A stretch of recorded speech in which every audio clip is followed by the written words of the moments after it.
2 కాట్లు మాత్రమే పడతాయి అంటారు.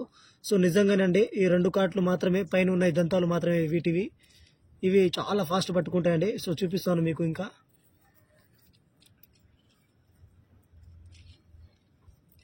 చూడండి వీటి పళ్ళు ఎంత అంటే చాలా షార్ప్గా ఉంటాయి.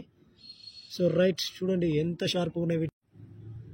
సో వీటి పళ్ళు మాత్రం చాలా అంటే చాలా షార్ప్గా ఉంటాయి చూడండి. సో ఈ దంతాలు ఎంత లోపలికంటే ఈ దంతాలు చాలా పొడుగు ఉంటాయి. మినిమం 5 mm ఉంటాయి వీటి దంతాలు. చూడండి ఈ దంతాలు ఎంత లోపలికైనా వెళ్ళి దీని నుంచి హిమోటాక్సిన్ అనే వెనం చల్లే అవకాశం ఉంటుంది. సో చూడండి. సో రైట్, చూడండి చాలా అంటే చాలా కేర్ఫుల్ ఉండాలి ఇలాంటి పాములతో. దయచేసి నేను ట్రై చేస్తున్నట్టు మీరు ఎవరు ట్రై చేయొద్దు. ట్రై చేస్తే మీ ప్రాణాలు మాత్రమే కోల్పోతారు. కాబట్టి ఇలాంటి పాముల్ని చాలా కేర్ఫుల్గా ఉండాలి. ఫోటోగా. సో